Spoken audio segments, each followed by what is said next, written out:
Welcome to day 18. Oh my God, we're almost 2/3 through. This is so amazing. I hope you see how amazing it is and you're starting to see these results start to just pound in. So, today I want to talk about how when finally things are good, the times that weren't good start to show up. See, if you are at this point shifting into better reality, what you might find is as you do that, some of the other times are showing up in your head, almost like a PTSD experience where you're reliving it. Sorry, a little under the weather this week, but I hope my message can still come across. So, what happens is, for example, I had many times in my past that I was homeless. Um, really, really, really horrible experiences. And the weirdest thing happened when I finally got into a home that I loved. Um, I I remembered all those times, and I started to shut off. I started to not want to be around people. I started to shut off. I didn't want, and it was like I was so confused because I finally got what I said would create stability for me, but instead of doing that, it was actually making me freak out. Um, and and I had this many times. I had this same experience when I started dating someone, and it was going really, really well, um, and it just all the bad times came up, and I didn't know how to handle it. Like I remembered, the times where it wasn't consensual. I remember the times where all that, because suddenly here it was everything I ever wanted. So I was being respected, so I remembered all the times I wasn't respected. I was being loved, so I remembered all the times I wasn't being loved, and so on and so forth. Even with the job, having a beautiful, amazing job, reminded me of all the times that I had bosses who weren't the best bosses, and so on and so forth everywhere in every part of my life. What I realized is that every time it shifts, suddenly comes this moment where when it gets good, all the other times come up. And what I want to tell you is that that is normal, expected, and healthy. I wish someone told me that the first time it happened, because I freaked out and I actually broke the cycle a couple of times. I finally had got myself a perfect apartment, perfect job, perfect car, and had to let go of the whole thing because I freaked out, because I was like, oh my God, like I'm gonna lose it. And where focus goes, energy flows. My focus went to, oh my God, if I'm imagining all these memories like they're coming up, that means it's gonna go. And it did go within a matter of time. And I did that a couple of times. Sadly, I had a couple of times where I had beautiful, beautiful setups of my life, and I just broke the whole thing.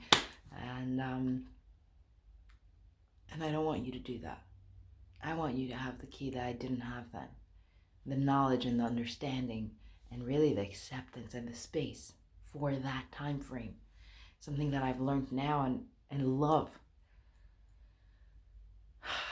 See, when things go good, that's exactly when it comes back. Because when things are going bad, you're in survival mode. You cannot deal with how crazy it is. You cannot deal with the fact that you're 18 and a half and you're sleeping in your car because no one set you up with a home, or the home that you had kicked you out, or the you can't deal with that. You can't deal with the fact that you're with a narcissistic dude, right? How many of you have been with that narcissistic psychopath who's absolutely breaking you down mentally, emotionally, physically, spiritually, in every way possible? You can't deal with that while you're going through it. You can't deal with the fact that you have a rageaholic as a dad, as a boss, as a friend. You can deal with that. But you know when you can deal with that? When you've stepped out of it. When you've gotten to a safe zone.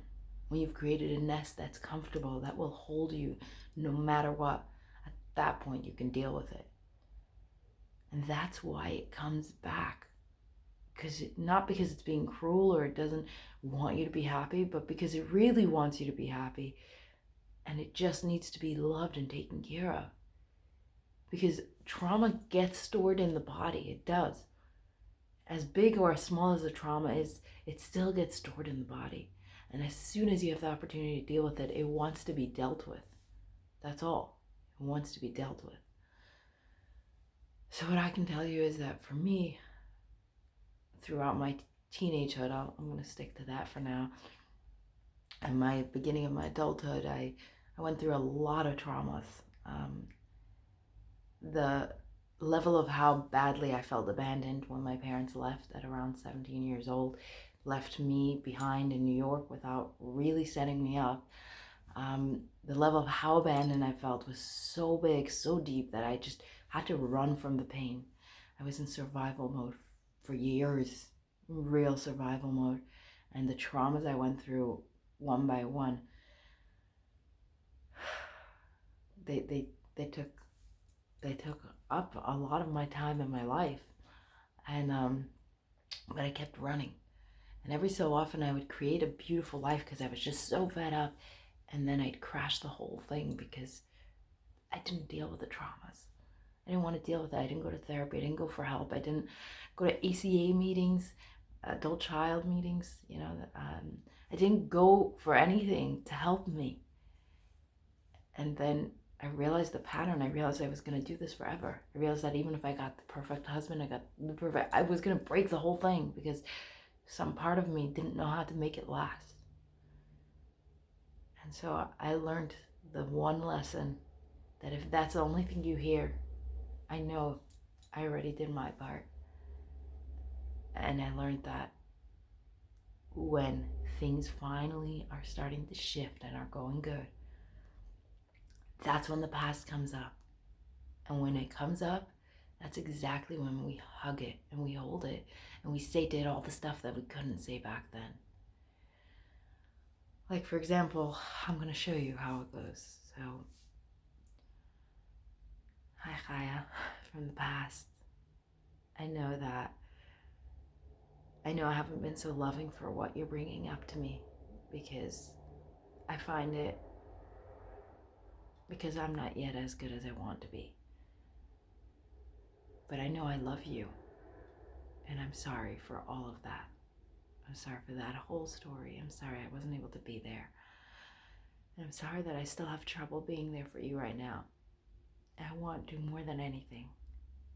And I'm going to do my best. I'm going to make space. I'm not going to do my best. I'm going to make space for it, even if it hurts at the moment, because I'm not sure exactly how to be there for you. I'm not sure. I don't want it to mess with my life today, That's what I keep saying.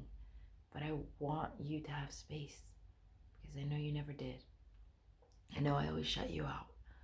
So I'm done shutting you out, and you're welcome here, no matter what. And I love you. And I gotcha. And I know it's scary. I know it's scary because now things are so good and it's coming back all that time frame, and it's scary that how could it be so good? But baby girl, I want you to know that we worked hard for this. This isn't good by mistake. This isn't luck. We worked so hard for this. And it's here to stay. It's not going anywhere. So I have all the time in the world for this pain to come back up. I gotcha, and it's not going to affect anything. So don't be afraid. Feel it. Whatever's mine is mine, and it ain't going anywhere. So feel everything you gotta feel, and I just want to be there for you. I want to learn how to be there for you all the way. I love you.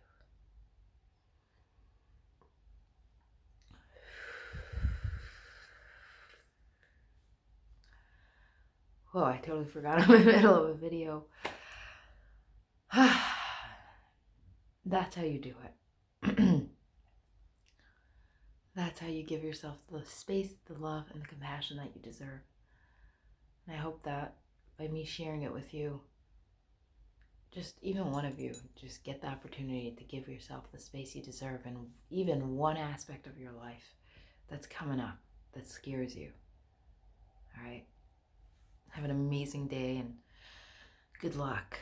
I know it was a lot and it was intense, but I think after 17 days, we can do this. What do you think?